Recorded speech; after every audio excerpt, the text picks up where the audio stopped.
Welcome! In this video, Keith, KB3TCB, discusses specifics in off-the-shelf and homebrew equipment for wireless mesh networks. Okay, now how did this start out for me? I went and bought these things on eBay. Okay, you can get these from, well, I haven't got one for $10, but we'll say $15 up to $45. I wouldn't pay $45. If you pay over $30, I wouldn't. Don't do it. Now, this thing is a really nice box. I don't know who brought these in here. This has 4 ports on the back. Wonderful. 2 antennas. Great stuff. Works on 12 volts. Can hook to the internet. Okay? If I go buy the one over there, this one cost me, say, $20, the one over there is going to cost me $80. It's got 1 port. It's got 1 antenna. And it runs on 24 volts. To me, all of those things are negative. Now, why do you buy that? Because it's 1 watt. This one's 100 milliwatts. But if you're trying to learn this, you can go buy 2 of these and play with them and learn the whole thing. And then if you decide to put one up outside, you can go buy one of them for $80. But that $80, that's without an antenna. This is $20 with everything you need. That you can't do anything for $80. Okay? All right, so these are these other new units that are more expensive and more powerful. And we've got 2 of them over there. This is by the company Ubiquity. You might can get one for $60, but it depends on the strength and stuff. So these are the 2 companies that sort of have this market. There's one other company that's in there a little bit, which I've forgotten the name of right now. But it'll be these 2 groups. But I recommend everybody, if you can get a router, play with it. I mean, look at this beautiful antenna. I mean, this guy's really into microwave. Look at that. Not bad, I think. It's better than that gigantic rig one I got back on the table. Okay. All right. Now this is a little bit off the subject, but I have to bring it in because it's sort of like a love child to me. An organization went out and said, okay, I want to use the telephone, I want to use this router, and I want to use this little box here that connects the telephone to the router. That costs $50. It's the most expensive piece that I really think weird for such a little thing. All right, he took those, went to a venture capitalist people, in this case it was a charity kind of thing and so forth, and built this box.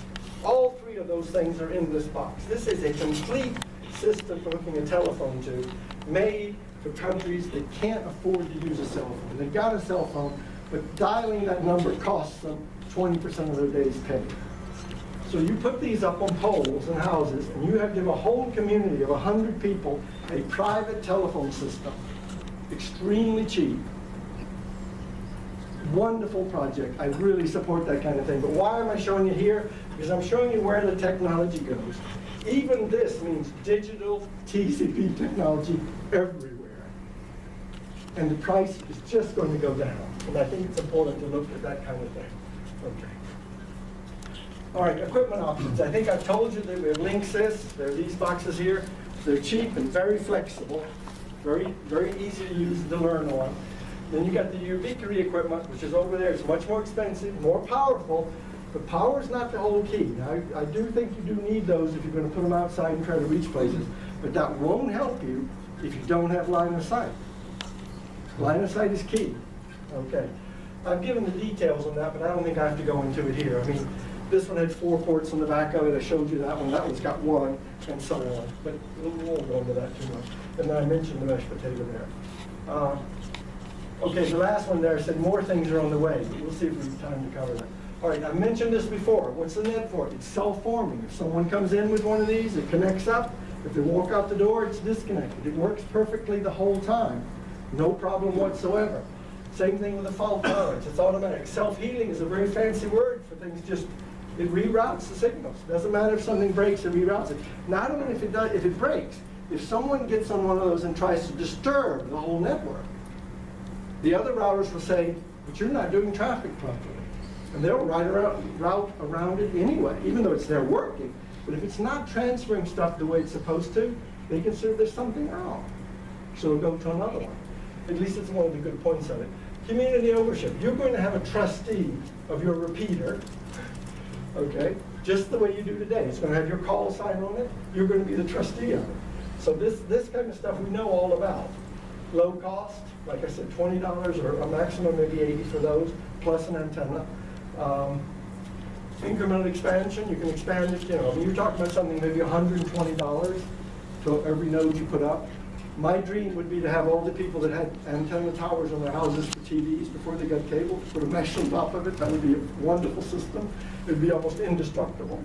And ease of deployment. Like I said, this is far easier than learning the menu system on the radio. And I don't mean about Icom. Any modern radio, you've got to learn that. This is easier than that. Okay. I showed you this before. When I put this slide up here, I'm going to emphasize three things. We talked about the network. Well, first of all, we have us. We're talking about an RF network. We're talking about radio amateurs here. That's the antennas. Okay? Then you've got your local network. You're going to hook this to a computer, which may run around your house. It may have the camera on it. It may have the telephone on it. That's your local network, these 4 ports. And then, if you want to, you can plug it into the internet. But this thing has nothing to do with the internet if you don't plug it into it.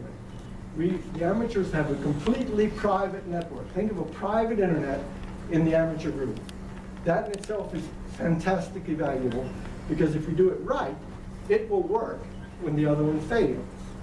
That's important. I don't think the internet's so neat, but you remember they failed in Baltimore a couple of years ago because it didn't have enough redundancy. And all the economic systems get rid of that redundancy because it's expensive. But we don't have to do that. We can supply redundancy. Okay. What do you need to do it? You go buy that for $20 probably. And then I want to emphasize these things here about the antennas and stuff. I mean, this has got 2 antennas on it work. This one here, I think this only costs about $90. But that antenna in the back, that antenna itself costs $80. So you got an $80 router, and then you got an $80 antenna. The price begins to get expensive. Well, this is a good learning thing.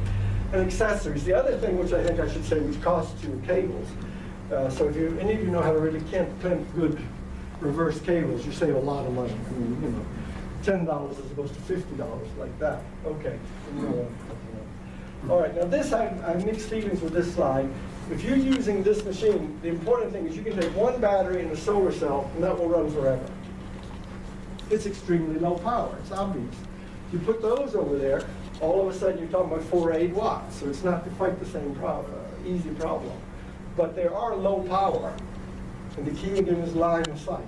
It's not power we're talking about here, it's line of sight that's important. Okay? Okay. All right, now, getting to the stuff. You all know the vertical antennas, you know about Yagi antennas, you probably know dishes, even though nowadays they're going to call it a grid because it looks like that. I don't know how many of you have met panel antennas. Al has a panel antenna all the way over there in the room over there, and I'll show you why that was important. This is probably one of the best antennas of the group for different reasons. Okay, now I'll just go through this really quick. I've bought a bunch of these, I've tried them. The thing that's important is if you do plan to buy one of these antennas, don't go out and look at someone like Elcom, which is selling to the county. Look at someone that wants to sell it to an amateur. Okay, it'll be, what, 5 times more expensive if you buy the commercial thing. So it's the same stuff. Okay, we'll take the next one. Same thing with the Yankees, we can go past that one as well. Same thing here, we won't go to that either, you can look at it. All right, so this is the panel antenna, probably the one I like the best. Okay, and we won't go to that. All right. Now, you'll come to why. Now, these are the units I set up. I gave them my Callsign, and this one is, you don't have it here. This antenna is laying on the table back there, but it's the same one, as just like that unit you see there. Okay, now there are some people that say, well, this thing is made for indoors, and I can't promise you it's going to survive this winter outdoors, that I can't say.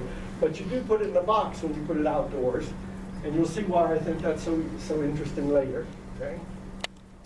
This is why I love that antenna so much. First of all, it's a good gain antenna. It's a really nice antenna. It's as good as the parabolic, almost. Pretty quality. But you can put your router inside of it, so you don't have to go buy an enclosure. You put your router inside your antenna. Wonderful solution. Okay. The other thing I can say is I look for cameras. This is really a good camera. It costs $300. It's new. You can get it refurbished for $50. But it's a really good camera. It has zoom, tilt, pan, so it's a nice one. This is the next unit. This is where I started using the ubiquity stuff, and that's what you see over there. This is the unit that hook the telephone to it, hook an analog phone to it, to try that example. So you can see it's the same unit that's standing in the corner. Okay? Peripherals. Now, you see, I've got this one hooked up, I've got this one hooked up. I've never tried this, and I would love to try the robot. But since it's TCP, any of the stuff that's designed today to work with TCP, you plug it in and you can work. I mean, there are people that mount these things on small robots and drive them from them. So it's really flexible. I think controlling your house, controlling your transmitter, controlling your repeater, all these things are possible with it. Okay, ease of programming. I mean, it is this easy. And if you don't like the PDF on your computer that lists the stuff, you can go to YouTube and they will show you exactly how you do it in detail. It is very simple. I won't talk about the menus anymore. Okay. So I'm not going to go into this in detail. It is a very simple thing to do. Okay. All right, now for the issues of the plus and minuses. We've got the amateur band. We can't encrypt anything on it. It has to be open. Emergency communication wants to send secret or send my name because I got injured on the site, send my name over there, but they can't do it because NBC or CBS or Fox News or somebody's listening to the radio and they'll broadcast it, keep on got hurt. So we've got a thing of privacy, which is I think to solve, how we solve that. Now my answers are very simple to these things. If my understanding is correct, the FCC will allow us to do anything we want in an emergency. So if I got people dying over there, I can encrypt the hell out of that amateur frequency. That's my personal opinion. But they're not going to get in our way. Now, on the peacetime thing, when I'm just talking to you, I'm not going to use encryption. Why would I do it? So I don't consider this as a real issue. I think it's a solvable issue. I think it's solvable socially and technically, both of these things. Identity, but this is where the automation comes in. All of us listen to the call signs. I'm fairly new at this, so I have a really hard time hearing them. But this is digitalized, so this computer is going to tell who you are. Of course, you can fake it. The computer can also tell you where you are. So even if you've got on one of these routers and you pretend to be somebody else, we're going to find that. You'll know where it is. So some of these things are solved there. They're not solved as much as the DOD would like it to be. There's not as much solved as some of the people that toward Baltimore that want everything to be secret, except our stuff. But it's still very good. I think we can solve this stuff. Quality of service, I consider that, well, logging and stuff. You know how you do logging in the amateur radio? The same kind of thing can be done here automatically. Quality of service, I consider the most interesting aspect of it because of the way it defines. Quality of service can mean that there could be different qualities of service. If there's an emergency, that communication would be given a higher quality of service than me just talking to chat on the thing. There are a lot of issues with how that solves out to what you do and how this is implemented. That's probably the most interesting one from my point of view. Okay. All right, this is back to my dream. I live here. I want to reach Hagerstown. I want to come to Mount Airy on the way, and I want to go to Rockland. Now, the beauty of Mount Airy, I've discovered, is it's a good third of the way to Baltimore, so that I can also connect up with people in Baltimore by going that way. That's my hope. I see no reason technically for this not to be possible. These units, this unit here, either one of those, this one here, this can go 15 miles with line of sight. They do it all the time. Okay. Yeah. What we did here, and this was fascinating to me, I'd never used something called a Raspberry Pi. I don't know how many of you know what a Raspberry Pi is. It's a complete little computer the size of a cigarette package. Okay, so I bought one of those. I downloaded the software for Asterix, which is a PBS system, a telephone system on it. All that was done for me. It was really trivial. My wife did it better than I did it. She's really good, so I'm not that good. So we put the Raspberry Pi over there on the mesh. We plugged it into the router. I bought these two telephones for $9 each. And then we have a telephone system. And this is, every one of these routers you put up, it's very easy to have this on every one of them. The same thing with the camera. This is like the basic system I like to show at demos because it shows you the communications. Of course, if you put a computer on it, you can do anything. But we'll make a call. Again, same one. 100 is the number to call that unit. I have 3 of these units. The most expensive part is the ATA unit. There we go. Oh, come on. I had to leave a message. I don't hear a phone ringing. I think this worked, okay? It's that simple. Thank you. Is that an IP phone?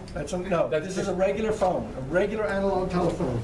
This box Oh, that's the one. is an ATA converter. It converts a regular phone to it. If I had an IP phone, a SIP phone, it would have been even easier. But I like these. Any more questions? Okay, let me go back here to show you. Don't forget this book. It's a good book. No, we have to introduce you. I would like Keith to introduce your lovely wife because everybody's wondering who this woman was. It's in the video. It's going to embarrass everybody. Okay, so go ahead. This is my wife, Eva Yagler, the best wife in the whole universe. Thank you, Keith, for your wonderful presentation tonight, and thank you, Eva, for making sure that he stays in the straight and the narrow. Okay, thank you. Okay. My wife knows computers as well, so she helps me a great deal. Oh, that's wonderful. It was a great presentation tonight, by the way. Thank you both very, very much. We had so much interest, so much discussion afterwards. One of our most well-attended meetings. Well, thanks so much for taking time to view this video. You can get Keith's entire presentation online at remoteamateur.com. You can also find future Montgomery Amateur Radio Club events online at markclub.org. Well, this is Alex, W3JAG. Bye for now.